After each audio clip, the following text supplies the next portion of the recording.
नमस्कार दोस्तों, आप सभी का स्वागत है आपके अपने YouTube चैनल इतिहास हम सब का। मैं हूं आपका दोस्त हरिओम फौजदार और आज हाजिर हैं एक और नया ऐतिहासिक वीडियो लेकर के। यूं तो आदिकाल से विश्व भर में जाटों का शासन रहा है, लेकिन कालांतर में कुछ समय के लिए जाट शक्ति का ह्रास हो गया था और जाट शक्ति छोटे छोटे टुकड़ों में बिखर गई और जाटों की कई खापें स्थापित हो गई। इन्हीं खापों में एक खाप है फोगाट जाटों की।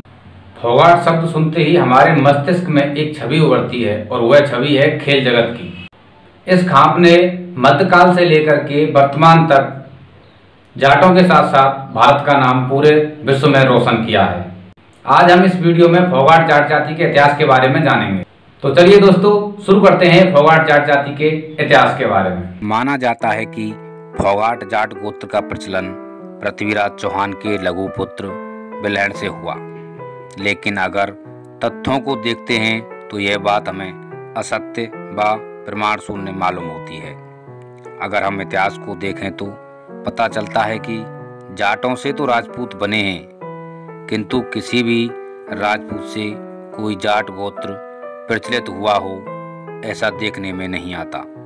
दूसरा कोई भी जाट गोत्र एक मनुष्य से प्रचलित नहीं हुआ, वह संघ रूप से या स्थान की प्रसिद्धि के नाम से जाट गोत्र का प्रचलन हुआ है। अगर हम फोगाट जाट गोत्र के इतिहास को देखें तो पता चलता है कि फौर एक जाट गोत्र है जिसका अच्छा संगठन था। उनका नाम फौरगात था।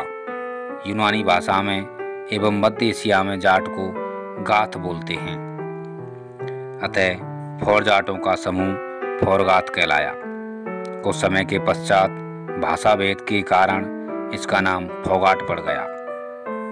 इस गाथ शब्द से यह भी अनुमान लगता है कि फोरगात संभवतः यूनान एवं मध्य एशिया में रहे और उनका एक दल भारत में आकर दादरी क्षेत्र में आबाद हो गया, जो आज फोगाट जाट कहलाते हैं। कुंडू जाटों ने दादरी पर आक्रमण करके सांगवान व स्याराणों के 150 गांव जीत लिए और अपना राज्य स्थापित किया।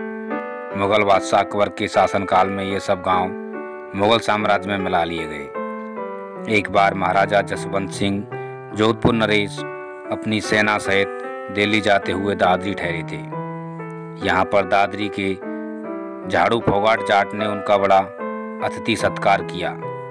इससे प्रसन्न होकर राजा जसवंत सिंह ने मुगल बादशाह औरंगजेब से कहकर फोगाट जाटों की सहानुभूति लेने के लिए दादरी के अधीन 12 गांव कर दिए और झाड़ू फोगाट जाट को दादरी का सरदार बना दिया। इस तरह से फोगाटों का दादरी पर राज्य स्थापित हो गया। उसी समय से यह कहावत प्रसिद्ध हुई कि 12 गांव फोगाटों के झाड़ू सरदार। कई इतिहास पुस्तकों में इस झाड़ू को झंडू फोगाट भी लिखा है। कुछ समय के लिए झज्जर के नवाब ने दादरी पर अधिकार कर लिया था। सन 1857 में महाराजा स्वरूप सिंह जींद नरेश का विवाह दादरी के फोगाट जाट सरदार की पुत्री से हुआ।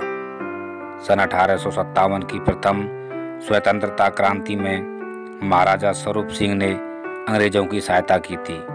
इस क्रांति के शांत होने पर अंग्रेजों ने नवाब से दादरी का इलाका जब्त करके जींद महाराजा को दे दिया, परंतु महारानी जींद ने अपने पिता द्वारा गोद लिए हुए पुत्र चौधरी दरियाब सिंह को 7 गांव जागीर में महाराजा से दिलवा दिए।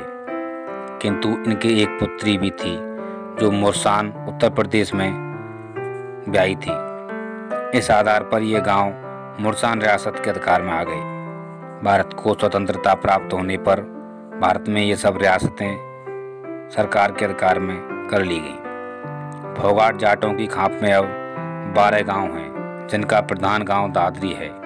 दादरी जिला भिवाड़ी हरियाणा में पड़ता है।